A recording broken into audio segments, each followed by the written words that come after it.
Hi viewers, welcome to our channel. ప్రస్తుతం మనతో పాటు ప్రముఖ political analyst and director and producer Tripuneni Chittibabu గారు ఉన్నారు. ప్రజెంట్ రాజకీయ పరిస్థితులు అంటే ఏపీలో అండ్ టీఎస్లో ఏ విధంగా ఉన్నాయన్న విషయాన్ని ఒకసారి ఆయనతో చర్చించే ప్రయత్నం అయితే చేద్దాం. సార్ నమస్కారం సార్. సార్ డిఎస్సి ఎగ్జామ్ని వాయిదా వేయాలని చెప్పేసి చాలామంది నిరుద్యోగులు మనం ధర్నా చేయడం చూస్తున్నాం సార్.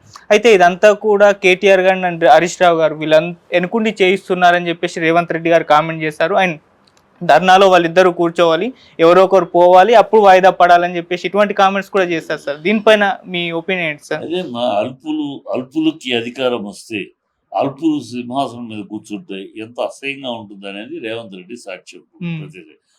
ఒక ధర్నా చేస్తున్నారు విద్యార్థులు, ఆ సమస్యల గురించి ఏం పరిష్కారం చేస్తారు, దానికి ఎట్లాంటి చేస్తారు, ఆ విషయాలు మాట్లాడకుండా కేటీఆర్ కూర్చోవాలి, హరీష్ రావు కూర్చోవాలి, వాళ్ళిద్దరిలో ఒకడు పోవాలి.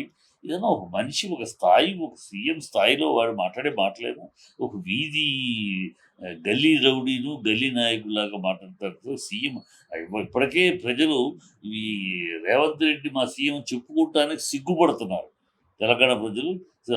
రేవంత్ రెడ్డి ఎందుకంటే అంత చిల్లరతనంగా అంత చీప్గా ఉంది తప్పితే అతని బిహేవియర్, అతని మాటలు, చేష్టలు. ఇప్పుడు దానికి తార్కాణం ఇది. అది పాటు వాళ్ళిద్దరు కూర్చోవాలి, వాళ్ళలో ఒకడు పోవాలి. అప్పుడు ఏమన్నా అసలు సెన్సు, కడుపుకు అన్నం తినే మాటలేనాయి. మనిషికి కడుపుకు అన్నం తినేవాడు ఎవడో అలాంటి మాట్లాడు. నువ్వు ఒక ముఖ్యమంత్రిగా ఉండి ఆ హోదాలో ఉన్నప్పుడు ఒక స్టూడెంట్స్ ధర్నా చేస్తున్నారు, దానికి పరిష్కారం చెప్పాలి, వాళ్ళని సముదాయించాలి. మీరు చేయొద్దు, ఇదిగో ఈ కార్యక్రమం చేస్తాం, మీరు ఆగండి అని చెప్పాలి. అది వదిలేసి వీళ్ళు సావాలి, సస్తే వాయిదా వేయాలి. ఏమన్నా మా సెన్స్ ఉన్న మాటలేనా? రోడ్డు మీద గల్లీ లీడర్ కూడా అలా మాట్లాడు. ఈ సీఎం దరిద్రం మన కర్మ కాకపోతే ఇలాంటి వాళ్ళు సీఎం అయ్యి కూర్చుని పదవుల్లో ఆ పదవికి కళంకం తేడా తప్పితే ఎందుకు పనికిరాని దౌర్భాగ్యం మాటలు, వీధి రౌడీ గల్లీ రౌడీ మాటలు తప్పితే హోదా. అందుకని తెలంగాణ ప్రజలు ముక్కు మీద వేలేసుకుంటున్నారు. ఎంత దరిద్రం చేసాం మనం, ఎంత తప్పు చేసాం మనం. ఈ సింహాన్ని పక్కన కూర్చోబెట్టి ఇలాంటి సన్నాసులు సీఎంలు చేసి కూర్చోబెట్టుకున్నాం. మన సీఎం చెప్పుకుంటానికి కూడా గతంలో కేసీఆర్ గారు సీఎంగా ఉన్నప్పుడు సీఎం అని చేసి మా సీఎం కేసీఆర్ అంటే ఆ గౌరవం ఉండేది. ఆ గౌరవం కూడా లేదు. వీళ్ళు చెప్పుకోవటానికి కూడా సిగ్గేస్తుంది, వీళ్ళు మా సీఎం అని చెప్పుకోవటానికి కూడా అని సిగ్గుపడుతున్నారు ప్రజలు. ఇంకా బుద్ధి రావట్లేదు రేవంత్ రెడ్డి లాంటి వాళ్ళకి. ఆ సీఎం పదవికి అనర్హుడు అతను. అనర్హుడు ఏదో తంతే గాలి గుట్లో పడ్డట్టు కూర్చో. ఆ భాష తీరు అని చెప్తారే. అల్పులకి అవకాశం వస్తే ఎంత హీనంగా ఎంత చీప్గా ఉంటుంది వాళ్ళ బిహేవియర్ కానీ వాళ్ళ మాటలు కానీ ప్రత్యక్ష సాక్షి రేవంత్ రెడ్డి. అవును సార్. ఇప్పుడు ఈ డిఎస్సి పైన ఈ చర్చ అయితే జరుగుతుంది కదా సార్. ఇప్పుడు డిఎస్సి పోస్ట్ పోన్ చేయాల్సిన అవసరం ఉందంటారా? ఒకవేళ ఉంది అని అనుకుంటే ఎందుకు దీన్ని గవర్నమెంట్ కన్సిడర్ చేయట్లేదు సార్? అంటే అలా కదా, ఇప్పుడు పోస్ట్ చెయ్యాలా అనే దానికి ఒక తర్కం చెయ్యాలా, పోస్ట్ చేయకుండా నడపాలా, ఉన్నాయి. రెండింటికి కారణాలు ఉంది. అది ఆఫీసర్స్ పెట్టి కూర్చోబెట్టి కమిటీ వేసి దాని సాధ్యాసాధ్యాలు, సాధక బాధకాలు చర్చించి అది విధానం. ఎప్పుడైనా ప్రభుత్వ విధానం అంటే ఉంటాయి, ధర్నాలు ఉంటాయి, దాంట్లో న్యాయం ఉండొచ్చు, ఒక్కొక్కసారి తొందరపాటు అవ్వచ్చు.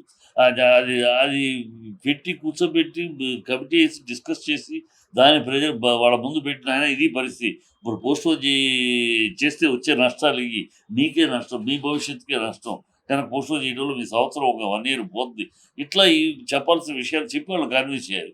లేదు పర్వాలేదు చేస్తే అంటే ఇమ్మీడియట్గా ఓఎస్ మీ కోరిక మన్నిస్తున్నాం చేయాలి. అవి కాకుండా ప్రొలాంగ్ చేయడం, దాన్ని కూడా పొలిటికల్గా వాడు చావాలి వీడు చావాలని మాట్లాడటం, నిర్లక్ష్య ధోరణి, ఒక బాధ్యతారాహిత్యమైన పని ఇప్పుడు జరుగుతుంది రాష్ట్రం. Okay sir. ఆయన కోచింగ్ సెంటర్ల పైన కూడా కామెంట్ చేస్తారు. కోచింగ్ సెంటర్లు కూడా పోస్ట్ పోన్ చేయండి అని చెప్తున్నారు. అంటే 3-4 నెలలు పోస్ట్ పోన్ చేస్తే ఆ 3-4 నెలల్లో 100 కోట్లు సంపాదించుకుంటారు. వీటన్నిటి వెనుక కూడా అంటే కేటీఆర్ గారు, హరీష్ రావు గారు వీళ్ళని రెచ్చగొట్టే ప్రయత్నం చేస్తున్నారు. ఇటువంటి కామెంట్స్ కూడా చేశారు. పొలిటికల్ కామెంట్ చేయడం వల్ల అతని అలక్ష్యం ఎంత, అతని బాధ్యత సీఎంగా అతని బాధ్యత నిర్వర్తిస్తున్నాడా, ఒక అలక్ష్యంగా ఒక వ్యక్తిగా మాట్లాడుతున్నాడా కనపడుతుంది. అది ఒక అలక్ష్యం. ఇలాంటి సమస్య స్టూడెంట్స్ చేస్తా ఉంటే దాన్ని ఏదో వాళ్ళు కోట్లు సంపాదించడానికి చేస్తున్నారు కుటీర్లు. వీళ్ళు వెనకాల నుండి తోస్తున్నారు. వెనకాల నుండి చూస్తే నువ్వు అధికారంలో ఉన్నావు కదయ్యా. వెనకాల నుండి అధికారంలో ఉంటే వెనకాల నుంచి చూస్తే ముందు నువ్వు జై. నువ్వు ఈ ఎదవ వాగుళ్ళు ఎందుకు, ఈ సన్నాసి వాగుళ్ళు, ఈ సన్నాయి నొక్కుళ్ళు ఎందుకు? ఎదురుగుండా మాట్లాడు. నువ్వు ముఖ్యమంత్రివి, హోదాలో ఉన్నావు, అధికారం నీ చేతిలో, ప్రభుత్వం నీ చేతిలో ఉంది, ఏ వా ఆఫీసర్స్ నీ చేతిలో ఉన్నారు. దాని సాధక బాధకాలు చెప్పు. పోస్ట్‌పోన్ చేయటం వల్ల ఎంత నష్టం జరుగుద్ది? మీకు ఒక 1 ఇయర్ ఇలా పోద్ది. మీ ఇది జీవితంలో 1 ఇయర్ పోద్ది. కెరియర్‌లో 1 ఇయర్ పోద్ది. ఇయన్నీ చెప్పు. హ్మ్. ఇందువల్ల పోస్ట్‌పోన్ చేయటం వల్ల మంచిది కాదు. ఈ యాజ్ ఇట్ ఈజ్ జరగటం వల్ల మీకే మంచిది. ఎక్స్‌ప్లెయిన్ చెయ్యి. అంతేగాని వాడెవడో ట్యుటోరియలోడు సంపాదించుకుంటాడు. వీడెవడు చేస్తే వీడు సస్తే బెటరు. ఈ అంటే ఒక హోదాకి తగ్గని మాటలు.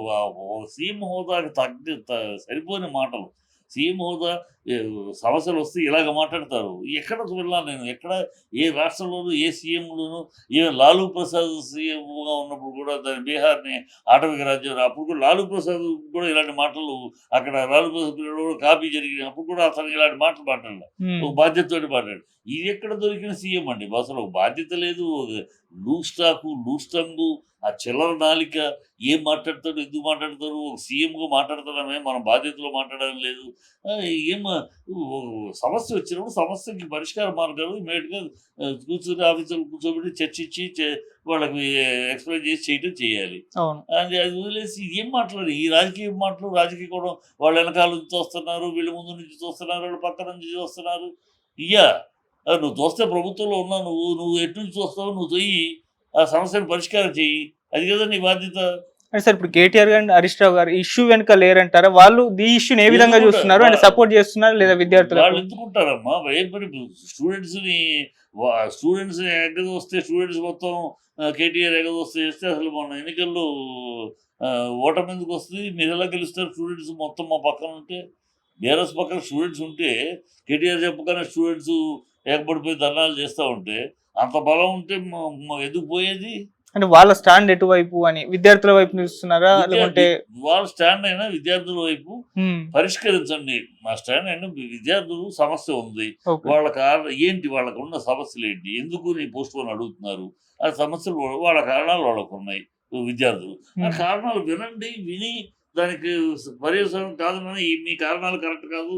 ఇగో లేదు మీ కారణాలు కరెక్ట్, దానికి ఇలాంటి మార్పులు చేస్తాము అని ఇది చెప్పాలి కదమ్మా! అవును. విద్యార్థులు ధర్నా చేస్తారంటే వాడిని వదిలేసి వాళ్ళు డబ్బుల కోసం చేస్తున్నారు. వాళ్ళు ట్యుటోరియల్స్ వాళ్ళ కోసం చేస్తున్నారు. వీళ్ళు ఎగదోస్తున్నారు. ఈ మాటలేంటని. హ్మ్. నేననేదేంటంటే సమస్య వచ్చి వాళ్ళు కరెక్టో కాదో, ఓకే. విద్యార్థులు కరెక్టో తప్పో, ప్రభుత్వ బాధ్యత ఏంటి? ప్రభుత్వ బాధ్యత ఏంటి? ప్రభుత్వ బాధ్యత విద్యార్థులు ధర్నా చేస్తున్నప్పుడు ఆ నాయకుడిని పిలిచి, ఆ ముఖ్యుల్ని పిలిచి ఏమిటి? ఎందుకు ధర్నా చేస్తున్నారు? మీ సమస్య ఇది. ఇదిగో దీనికి పరిష్కారం ఇది. ఈ సమస్య ప్రకారం అయితే మీరు ఇలా నష్టపోతారు. మీకు మంచిది కాదు. కనుక ప్రభుత్వం ఈ పని తీసుకోలేదు. ప్రభుత్వం ఇలాంటి నిర్ణయం తీసుకోలేదు. ఇలాంటి నిర్ణయం తీసుకుంటే అనేక ఆఫ్టర్ ఎఫెక్ట్స్ ఇలా ఉంటాయి. హ్మ్. పర్యవసానాలు ఇలా ఉంటాయి. కనుక తీసుకోలేము. కనుక మీరు అని కన్విన్స్ చేసి మాట్లాడటం. లేదు చేయగలిగితే ఏదన్నా వాళ్ళ కోరికల్లో చేయగలిగితే ఏదైనా చేయటం. ఇదిగో ఈ 2 మీరు అడిగినట్టు ఈ 4 ఈ 2 విషయాలు చేయగలం. హ్మ్. ఈ 2 విషయాలు ప్రభుత్వం చేయలేదు చెప్పడం చెయ్యాలి. అది విధానం. ఓకే. అది ఇక్కడ అది చేయమని అడుగుతున్నాను. నువ్వు ప్రభుత్వం చేయాల్సిన పని చేయండి అన్న. ఈ దౌర్భాగ్యపు మాటలు, నువ్వు చస్తేనో, హరీష్ రావు చస్తేనో అప్పుడు పోస్ట్‌పోన్ చేస్తాము. ఈ దరిద్రపు కూతలెందుకు? ఈ ఓకే. చిల్లర కూతలెందుకు? బాధ్యతారాహిత్యమైన ఒక సీఎంగా ఉండి మాట్లాడేసిన కూతలాయి. రేవంత్ రెడ్డి సీఎం రేవంత్ రెడ్డి ఆ సీఎం అని అనటానికి కూడా అర్హత లేదమ్మా.